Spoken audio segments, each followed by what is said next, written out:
Yo quería preguntarle al doctor Manuel Pulgar Vidal que la preocupación de las comunidades como la del señor Panaifo es absolutamente comprensible, porque al ser comunidades de frontera, ellos ven y viven cosas que nosotros difícilmente logramos enterarnos, dadas las distancias y además el trabajo que hacen algunos malos funcionarios para que nadie se entere de nada. ¿Cuál propuesta es la más apropiada? La 1090, esta de la que nos habla el congresista, y en materia de protección, ¿no? Yo me he quedado espantada leyendo cifras sobre que, por ejemplo, en lo que dura un partido de fútbol, nuestros biólogos calculan que se deforestan 43 canchas de fútbol en el Perú. O sea, si nos sentamos a ver un partido de fútbol completo, al terminar se han deforestado 43, el equivalente a 43 canchas de fútbol en materia de bosques amazónicos. ¿Qué se debe hacer? Porque Estados Unidos no está dispuesto a que le llegue madera de origen ilegal, y eso puede afectar todo el TLC, no solo este aspecto.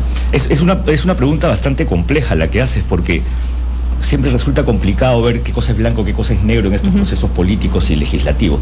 Y quizás debo empezar diciendo que la ley del 2000 nunca debió ser modificada. Es una buena ley. En realidad es una ley que lo que faltó es que alguien tome el impulso político que en su momento le dio Álvaro Quijandría, que fue el gran promotor de la ley. Y nadie lo hizo, y empezaron luego a cuestionar el sistema de concesiones, que era un sistema por naturaleza bueno. Viene el decreto legislativo 1090, absolutamente inadecuado, innecesario, donde la gran discusión, porque quizás para los oyentes es importante saber qué cosas se está discutiendo, es ¿qué debe ser el bosque? ¿Debe continuar siendo bosque o debe ser tierra agraria? Entonces un agrónomo dice, no, si hay aptitud agraria, que sea agrario. Y un forestal dice, no, si hay bosque, que sea bosque. Entonces ahí hay una cuestión política de decisión. Desde mi punto de vista, el bosque debe seguir siendo bosque, esa es su vocación. Pero el Ministerio de Agricultura promueve el 1090 y modifica esta estructura legislativa de que siga siendo bosque, y se vuelve casi todo tierra agraria. ¿Y hoy día, exactamente por qué fue eso? Por intereses muy específicos, supongo. Sí, claro, intereses específicos, definitivamente, porque en la tierra deforestada o en muchas zonas de la Amazonía hay una fuerte presión por ingresar monocultivos y realizar una serie de plantaciones dirigidas a biocombustibles, ¿no? No necesariamente biocombustibles, pero biocombustibles también, digamos. Claro, así es, ¿no? Y lo que se busca es que tenga el mismo tratamiento que cuando uno pone paltas o pone alcachofas o pone espárragos en la costa, pero estamos hablando de la Amazonía. Pero para contestar tu pregunta específicamente, entonces, esta propuesta de ley, el 2958, lo que hace es restituir casi al nivel original de la ley forestal del 2000 lo que estaba contenido en esta, y en ese sentido yo creo que es bueno. La propuesta que ha preparado la comisión, el congresista Nájar, es bastante buena, pero probablemente, y ahí va mi respuesta final, hay un problema de temporalidad. O sea, creo que podría ser demasiado aventurado que hoy día, que creo que se reúne el Congreso, se intente discutir toda una nueva ley forestal, porque es un proceso político que requiere ser pensado, sentado, discutido políticamente para evitarnos problemas como el que estamos justamente sufriendo. Y es por ello que yo creo que este proceso de ir mejorando lo forestal no ha concluido. Definitivamente no ha concluido, debe ser constante, hay que fortalecer la institucionalidad forestal todavía, hay que mejorar políticas forestales. Muchos nos hemos olvidado que lo que hoy día otorga el Ministerio de Agricultura, o INRENA hasta hace muy poco, va a pasar a las regiones. Y en las regiones puede haber un alto riesgo si no ayudamos a fortalecer las capacidades de las regiones. Entonces, este proceso debe continuar. Pero por temporalidad, yo creo que la aprobación del 2958 va a ayudar. Y lo digo con absoluta transparencia y sinceridad. Es decir, ayudaría, pero no es completo. No es completo. Definitivamente, como en cualquier proceso legislativo, no es que haya una cosa absolutamente bien terminada. Hay muchas cosas que discutir, pero hay un problema de temporalidad. ¿Qué piensa usted, congresista? Pienso de que, como usted lo ha resumido bien, intenta arreglar a la 1090, pero no es lo suficiente. Que el país requiere de un marco jurídico de aprovechamiento forestal, de flora y fauna, que hoy es el gran problema. ¿Por qué se ha tratado de sacar los bosques de producción para convertirlos en tierra agraria? Supongo por presiones de empresas dedicadas al etanol, exclusivamente. Yo conversé con senadores norteamericanos que vinieron acá al Perú específicamente para eso, y ellos veían que había una gran orientación de empresas dedicadas al etanol en solicitar tierras, y cosa que es así. En distintos departamentos de la Amazonía hay empresas que están metidos y solicitando bosques naturales para la producción de etanol. Dentro de este apuro por llegar a tiempo con lo del TLC y sacar esa norma tan complicada, siempre el hacerlo rápido implica la posibilidad de que se cometan errores, pero hay que hacerlo rápido. También hay temas de propiedad intelectual que se tienen que definir, ¿no es cierto?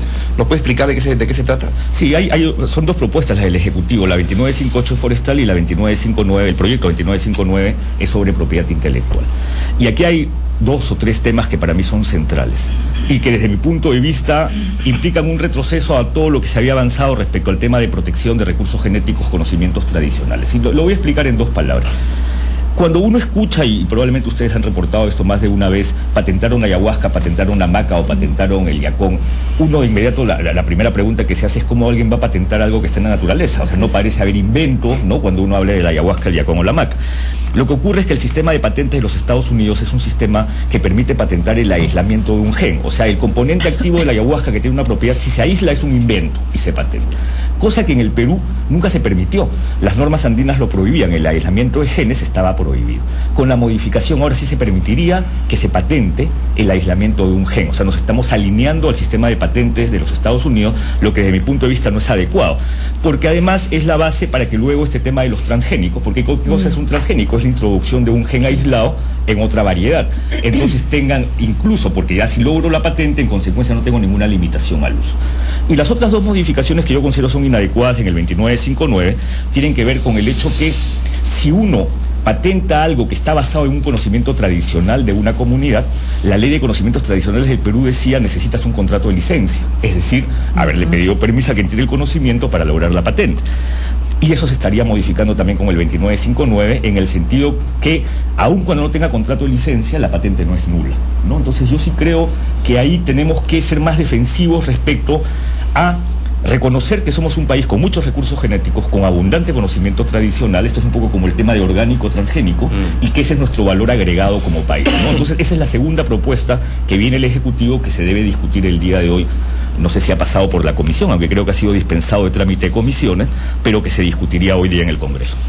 Bueno, pero no hay primera sin segunda, pues, ¿no? Eso es lo que da la impresión en todas estas modificatorias que se hicieron en estas leyes a las leyes existentes.